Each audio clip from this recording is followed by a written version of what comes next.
अस्सलामुअलैकुम, क्या हाल है आप सबका। इंशाल्लाह ठीक होंगे। अल्लाह ताला आपको हर तरह की बीमारियों और परेशानियों से बचाए, आमीन सुम्मा आमीन। तो अभी जो टाइम हुआ है ना, ये सहरी का टाइम है, तकरीबन 3:30 बजे का टाइम है। तो मैं ना आज आपके साथ शेयर करूँगी अपनी टाइम सेविंग रूटीन इन रमज़ान। तो यहाँ पे मैं सहरी के लिए उठ गई थी और जो भी नफल वगैरह पढ़ना होता है वो पढ़ के, तो सहरी जो बनाना वो मैं स्टार्ट करती हूँ ना, वो 3:30 बजे के बाद ही करती हूँ। आटा चूँकि ठंडा होता है थोड़ा, तो इसलिए मैं इसके पेड़े बना के ना थोड़ी देर रख देती हूँ। तो उसके बाद जब बच्चे उठना स्टार्ट होते हैं तो फिर मैं पराठे बनाती जाती हूँ और साथ साथ ना सर्व करते जाते हैं, ताकि ना सब बच्चे गरम गरम नाश्ता एंजॉय कर सकें। जितनी देर में मैं नाश्ता बनाती हूँ ना, उतनी देर में हस्बैंड बैठ के जो भी अपनी तस्बीहात और कुरान पाक वगैरह होता है वो पढ़ लेते हैं। तो मैं बच्चों को साथ साथ ही उठाती हूँ, साथ साथ नाश्ता बनाती हूँ, ताकि गरम गरम नाश्ता वो सब ना इंजॉय कर सकें। एंड में एक सूखा फुल्का मैं ज़रूर बनाती हूँ, जिसके ऊपर मैं खूब सारा मक्खन डाल, मुझे है ना सूखे फुल्के के ऊपर मक्खन बहुत पसंद है और मैंने अपने बच्चों को भी ऐसे ही याद कर दिया है। वो भी जब मक्खन खाना हो ना, तो उसके लिए सूखा फुल्का बनवाते हैं।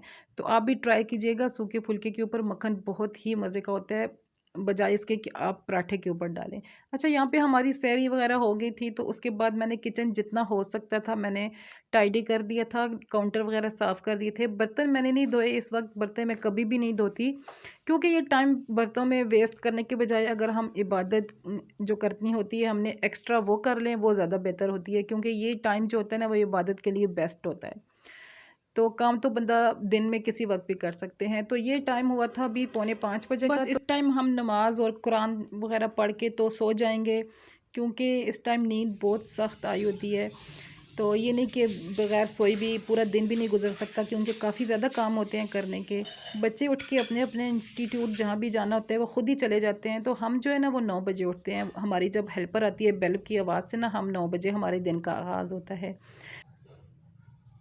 दिन का आगाज़ हमारा ऐसे होता है कि हस्बैंड फ्रेश होके कैफेटेरिया चले जाते हैं, हम दोनों मिलके अपने घर के जो भी काम होते हैं वो कर लेते हैं। बहुत ज़्यादा काम मैं नहीं करती रमज़ानों में, ताकि मतलब ये ना हो कि रोज़ा लगना स्टार्ट हो जाए। हेल्पर से भी मैं बहुत ज़्यादा काम नहीं करवाती। एक दिन हम सफाई करते हैं घर की और एक दिन किचन को अच्छे से साफ़ करते हैं। बर्तन तो ज़ाहिर है चलते ही रहते हैं, साथ धुलते ही रहते हैं, लेकिन जब ईद नज़दीक आएगी ना, तो फिर हम अच्छे से सफाई मिलके दोनों कर लेंगे। और यहाँ पे इस वक्त मैं एडिटिंग करती हूँ अपनी। जब जो हेल्पर है वो घर के बाकी काम कर रही होती है, तो एडिटिंग मेरी ख़त्म हो गई थी तकरीबन 11:30 बजे। उठते साथ ही मेरे माइंड में होता है कि मैंने आज मशीन लगानी है, तो मैं उठते साथ ही मेरा पहला जो काम होता है ना वो यही होता है कि फटाफट मैं मशीन लगा दूँ। मतलब ज़्यादा ये तर यही होता है कि मैं रात को ही कपड़े मशीन में डाल देती हूँ, या फिर सेग्रीगेट करके रख देती हूँ। मशीन में कपड़े मेरे डले होते हैं, तो उठते साथ ही मेरा पहला काम होता है मशीन को चलाना। अभी भी मैं ये तीसरी दफ़ा लगा रही हूँ, मतलब थर्ड लॉट था ये कपड़ों का जो मैं अभी यहाँ पे धोने लगी हूँ। इससे पहले 2 दफ़ा मैं मशीन से कपड़े निकाल चुकी हूँ और 1 दफ़ा खुश्क भी कर चुकी हूँ। तो यहाँ पे अभी मैं चेक कर रही हूँ कि कोई और कपड़ा गीला है, तो वो मैं सारे उठा के ना ले जाऊँ छत पे, क्योंकि धूप बहुत अच्छी निकली हुई थी। तो अभी मैं कपड़े धूप में डाल के आऊँगी, ताकि अच्छे से ना ड्राई हो जाएँ। जो कपड़े धूप में सूखते हैं ना, ख़ास तौर पे मोटे कपड़े जो सर्दियों के होते हैं, उनमें एक अलग ही निखार आता है। तो मेरी कोशिश यही होती है कि जब भी धूप निकले मैं कपड़ों को धूप में ही डाल के आऊँ, ताकि अच्छे से ड्राई हो जाएंगे। अगर हम अपना जो भी काम होता है उसको ऐसे मैनेज कर लें, एक टाइम टेबल बना लें कि इतने बजे हमने ये वाला काम करना है, इतने बजे ये वाला काम करना हो, तो यकीन करें कि सारे काम भी हो जाते हैं, हमारी इबादत भी अच्छे से हो जाती है और हमारी अफ्तारी भी बहुत अच्छी बन सकती है।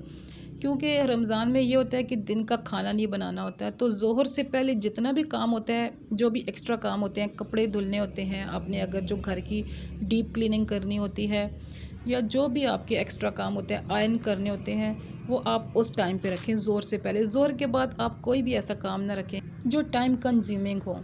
तो यहाँ पे मैं जितने भी कपड़े थे वो तार में फैला दिए थे, और जो छोटे कपड़े होते हैं जिनको हाइड करना होता है, जैसे अंडर गारमेंट्स हो गए या स्लिप वगैरह हो गई, वो मैं इस तरह चरपाई में डाल के ऊपर दुपट्टा दे देती हूँ, ताकि मतलब नज़र ना आए और कपड़े अच्छे से खुश्क भी हो जाएं। बस जितने भी मेरे घर के काम थे ना वो सारे अब निपट गए हैं। तकरीबन ये ज़ोहर का टाइम है, इसके बाद मैंने घर का कोई भी ऐसा काम नहीं करना जिसमें मेरा टाइम जो है ना वो ज़्यादा वेस्ट हो। हेल्पर का भी तकरीबन काम कंप्लीट हो गया था, और मैं भी बस ये वाले कपड़े मशीन में डाल के तो बस मेरा काम ख़त्म हो गया था। इसके बाद मैं वज़ू कर लूँगी क्योंकि अभी ज़ोहर की अज़ान का टाइम हो गया।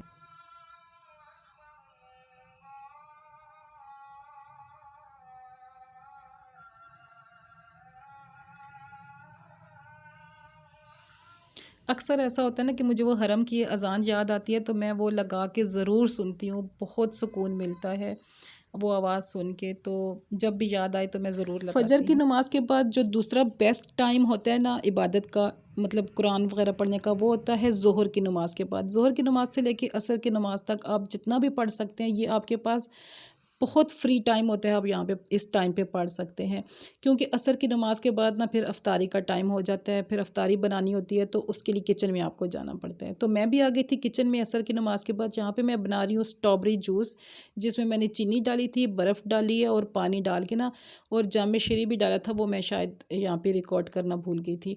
अच्छा, यहाँ पे आपने एक और चीज़ नोटिस की होगी कि कपड़े ना मैंने चेंज कर लिए थे, क्योंकि मुझे गर्मी लग रही थी उन कपड़ों में। तो मैंने ना लॉन की शर्ट पहन ली थी, तो इससे ना मैं काम बहुत आसानी से और जल्दी जल्दी कर लेती हूँ, क्योंकि कंफर्टेबल होते हैं।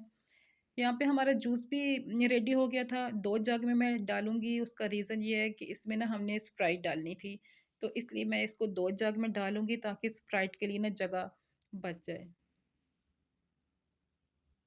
जामे श्री या जो भी शरबत आप यूज़ करते हैं रेड वाला, वो ज़रूर डालिएगा, उससे ना कलर बहुत अच्छा हो जाता है। करके कीते यहाँ पे आपने एक चीज़ का ध्यान रखना है कि स्प्राइट जो है ना वो सर्व करने के टाइम पे डालनी है, उससे पहले बिल्कुल भी नहीं डालनी। चलें, अभी मैं आपको बताती हूँ कि आज का हमारा अफ्तार मेन्यू क्या था। आज हमने बनाए थे एग फ्राइड राइस, और साथ बनाया था चिकन मंचूरियन, और उसके साथ मीठे में हमने बनाया था बकर हानी का, और जो कस्टर्ड का मीठा बनता है, हमारा ऑल टाइम फेवरेट मीठा है, मेरे बच्चों को बहुत ज़्यादा पसंद है, और उसके साथ ही चना चाट। ये था हमारा आज का अफ्तार मेन्यू। अच्छा, ये जो स्ट्रॉबेरी की ड्रिंक हमने बनाई थी, बहुत ही मज़े की थी, बहुत मतलब फ़्रेश हो जाता है इंसान इससे। रमज़ान में अफ्तारी के टाइम ज़रूर इसको बनाए, बहुत एंजॉय करेंगे आप सब लोग। और हाँ, साथ समोसे भी हमने फ्राई किए थे। फर्स्ट टाइम हमने समोसे फ्राई किए जो हमारे घर में होते हैं, क्योंकि हमारे मतलब देख देख के ना तो इनको खाने का दिल ही नहीं करता, तो आज फर्स्ट टाइम फ्राई किए थे। तो ये थे हमारी आज की अफ्तार टेबल। ज़रूर बताइएगा कि आपको कैसी लगी और आपने क्या बनाया है, ये भी हमारे साथ ज़रूर शेयर कीजिएगा। अच्छा, आप मुझे दे दो, ये ले लो।